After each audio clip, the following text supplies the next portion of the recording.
Hey, salut à tous! Aujourd'hui, nous allons voir à quoi servent ces deux petits accessoires totalement magiques en vrai. Comme d'habitude, pour les nouveaux, je vous souhaite la bienvenue sur la chaîne. Nous allons commencer par ce petit accessoire qui de prime abord ne ressemble du coup pas à grand chose, hormis une grosse clé USB. En fait, ceci n'est ni plus ni moins qu'un multimètre USB. Sauf qu'ici, il va nous servir exclusivement à mesurer ou tester des appareils USB. Contrairement à un multimètre classique, ça va surtout nous éviter en fait de déglinguer un appareil USB pour tester l'intérieur, pour aller chercher le pôle positif et le pôle négatif de celui-ci. Si vous aimez réparer, bidouiller plein de trucs USB, globalement, c'est ce petit objet qu'il vous faut. Bien évidemment, avant de vous montrer l'étendue de ce petit appareil, je vous propose de regarder les différentes connectiques disponibles.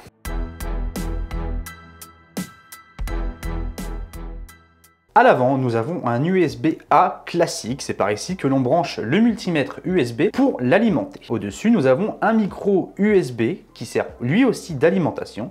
En dessous, nous avons un premier port USB-C qui lui sert aussi d'alimentation. À côté, nous avons un deuxième port USB-C qui lui sert à la sortie. C'est par ici que va sortir le courant. Et à l'arrière, nous avons un autre port USB-A qui lui aussi nous sert de sortie. Si on doit faire un petit schéma rapide, l'énergie entre par ces ports-là, et l'énergie sort par ces ports-là. Au niveau des boutons, nous en avons deux en dessous et deux au-dessus qui nous servent de boutons de navigation dans les différents menus, ainsi qu'un petit interrupteur pour activer ou désactiver la connexion sans fil. Car oui, cet objet possède une application pour smartphone ainsi qu'un logiciel pour ordinateur. Alors par contre, notez quand même que l'application ou le logiciel sont juste facultatifs. C'est ni plus ni moins qu'une réplique de ce qui va être affiché là-dessus. Seulement, ça vous permet d'avoir un écran de contrôle plus grand, donc soit sur un smartphone, soit sur un ordi du coup. Maintenant que nous avons vu comment s'organise ce multimètre, je vous propose de jeter un œil aux différents menus disponibles et aussi voir pourquoi pas quelques valeurs.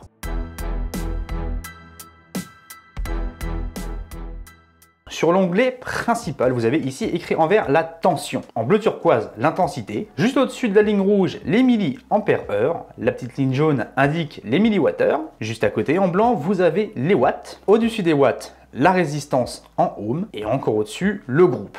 Sachez qu'il y a jusqu'à 9 groupes disponibles. Et pour finir, la température. Sur le deuxième écran, nous voyons un léger changement d'interface. Avec à gauche la tension du pôle positif et la tension du pôle négatif. Et à droite, la détection du type de protocole de rechargement. Le troisième écran n'est ni plus ni moins que l'onglet d'enregistrement. C'est lui qui vous permet d'enregistrer ce qu'il se passe pendant vos tests. Le quatrième écran sert pour tester la résistance électrique de vos câbles. Le cinquième menu vous permet d'avoir une vue sous forme de graphique, ce qui peut aider à détecter du coup des instabilités. Et le dernier menu ne sert juste qu'à paramétrer quelques options. Nous venons de voir de quoi se compose ce petit multimètre USB. Mais concrètement, que peut-on attendre de ce petit truc-là? Beaucoup de choses en réalité. On pourra par exemple mesurer la consommation énergétique d'un objet USB, les différentes valeurs d'une batterie externe et par exemple calculer son rendement, mais aussi la résistance électrique des différents câbles USB, surveiller la stabilité du courant électrique, mesurer la puissance ou encore connaître les différents protocoles de rechargement et plein d'autres choses quoi. Maintenant, du coup, je vous propose un petit test réel histoire de sortir un petit peu de la théorie et de vous montrer concrètement ce qu'il est capable de faire.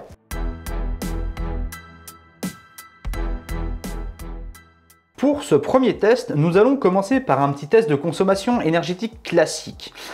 Vous voyez le mur de LED là, juste derrière moi? On va le tester. Je connecte mon multimètre sur la prise et je connecte mes LED sur la sortie du multimètre. Ainsi, je vois directement leur consommation. Et ça fonctionne avec tout. Si par exemple, tu veux calculer la consommation d'un ventilateur USB ou de ta souris filaire, tu peux. Si je reprends le petit mur LED derrière moi, on voit qu'il demande une puissance de 2 watts. Sur une heure, il va tout simplement me consommer 2000 mAh, soit en gros 2 Wh. Si admettons que je laisse ce mur allumé 6 heures par jour pendant un mois, il va consommer 12 Wh par jour. Je multiplie donc par 30 jours, ce qui fait 360 Wh. Alors par contre, on paye l'électricité en France en kWh, donc on va devoir diviser les 360 Wh par 1000, qui fait 0,36 kWh par mois. Sachant qu'un kWh, c'est en moyenne 15 centimes d'euros. Donc ce mur de LED me coûte environ 4 centimes par mois.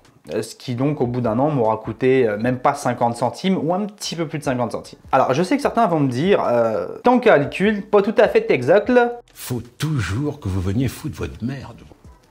Alors oui, je n'ai pas pris en compte les années bissextiles. J'ai multiplié par mois et non par jour.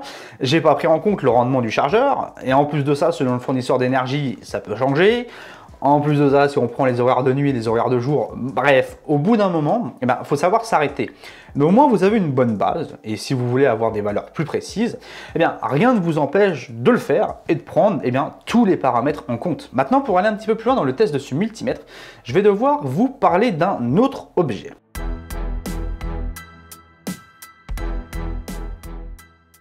Ceci est un loader. Alors, pourquoi je vous en parle maintenant? Parce que les deux, en fait, sont indispensables, voire même indissociables, concrètement, pour effectuer certains tests. Cet objet va avoir pour but de créer une consommation énergétique, dont l'incidence directe, c'est de vider votre batterie externe, ou de tirer du courant sur une prise USB. Maintenant, je vous propose de fusionner ces deux petits appareils et d'en faire un test de capacité énergétique.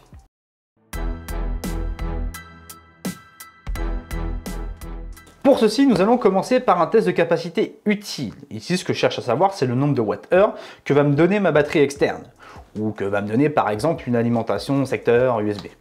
Je prends donc ma batterie externe et je connecte les deux appareils. On voit ici que la tension est de 5 volts, ce qui est tout à fait normal. Ensuite, sur le loader, je règle l'intensité que je vais demander à ma batterie.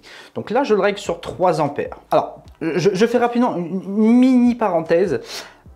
Alors, c'est juste tout bête, mais je règle sur 3 ampères puisque je sais que je peux demander autant à ma batterie externe ou à un appareil. Vérifiez bien sur les appareils que vous voulez tester les valeurs de fonctionnement. Si jamais votre batterie externe, par exemple, vous dit qu'elle peut délivrer à 5 volts 2,1 ampères, montez pas au-delà de 2,1 ampères parce que concrètement, ce que vous risquez, c'est de flinguer la batterie, voire en cas de surintensité, si jamais le truc n'est pas super protégé, par exemple, de déclencher un incendie.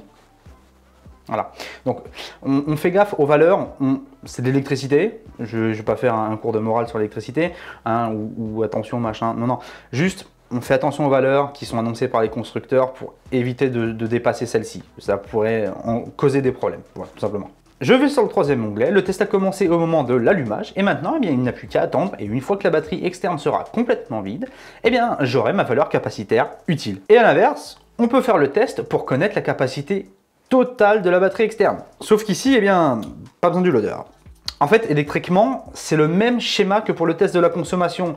Donc celui-là, on n'en a pas besoin. Même schéma du coup, mais inversé. Je connecte ma batterie sur le multimètre que je connecte sur une prise USB. Et là, le test commence automatiquement.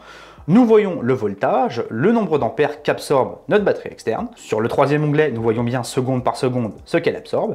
Et il suffit d'attendre, et quand ma batterie sera complètement rechargée, j'aurai ma valeur capacitaire maximale. Et maintenant que nous avons toutes nos valeurs, on peut calculer le rendement par exemple. Mais bon, j'en ai déjà parlé dans la vidéo qui est dans la description, je ne vais donc pas m'étendre sur le sujet. Par contre, vous n'aurez pas le rendement et la puissance utile de tous les objets à batterie que vous testerez. Et ce pour une simple raison. Les objets à batterie, comme une souris par exemple, ou votre smartphone, ne sont faits que pour recevoir de l'énergie via leur port USB.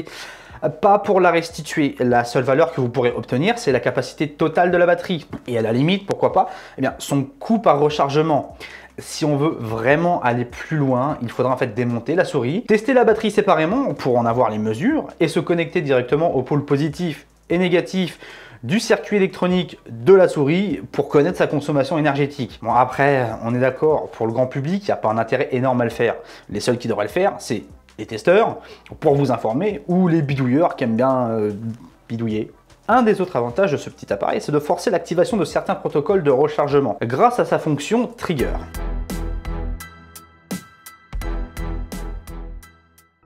Si par exemple vous voulez tester un appareil pour savoir s'il est compatible Qualcomm 3.0, vous lui dites active le protocole, et si l'appareil est compatible, le multimètre sera en mesure de reconnaître le protocole activé et de l'afficher. Bon allez, petite démonstration. Ici, même manipulation, je connecte les deux petits appareils sur une prise USB. Maintenant, il me suffit de légèrement manipuler le loader afin d'en déclencher le mode Qualcomm 3. Et je n'ai plus qu'à lancer la consommation. Instantanément, le protocole s'active sur le multimètre, me confirmant bien que mon chargeur est compatible avec ce protocole. Et si jamais le protocole voulu n'est pas compatible, c'est simple, il ne va pas se déclencher. Ou du moins, c'est un autre protocole qui sera reconnu à la place. Voilà. Bon, alors, Oui, je n'ai pas fait le tour de tous les tests possibles. Vous avez déjà quelques exemples de ce qu'il est possible de faire, et le mieux reste encore forcément l'expérimentation par vous-même. Et si vous les voyez dans mes autres vidéos, eh bien vous pourrez parfaitement décrypter les informations dessus. Alors sachez que dans la description, je vous ai mis le lien des PDF de ces petits appareils-là, séparément. Comme ça, vous pouvez voir un petit peu ce qu'on peut faire dessus, et sur celui-là aussi. Et si jamais vous comptez les acquérir, eh bien au moins vous aurez les PDF qui seront disponibles. Voilà, c'est tout bête, mais ça peut être pratique, voilà, comme ça. Hein. En attendant, comme d'habitude, je vous dis, restez connectés. Bye tout le monde.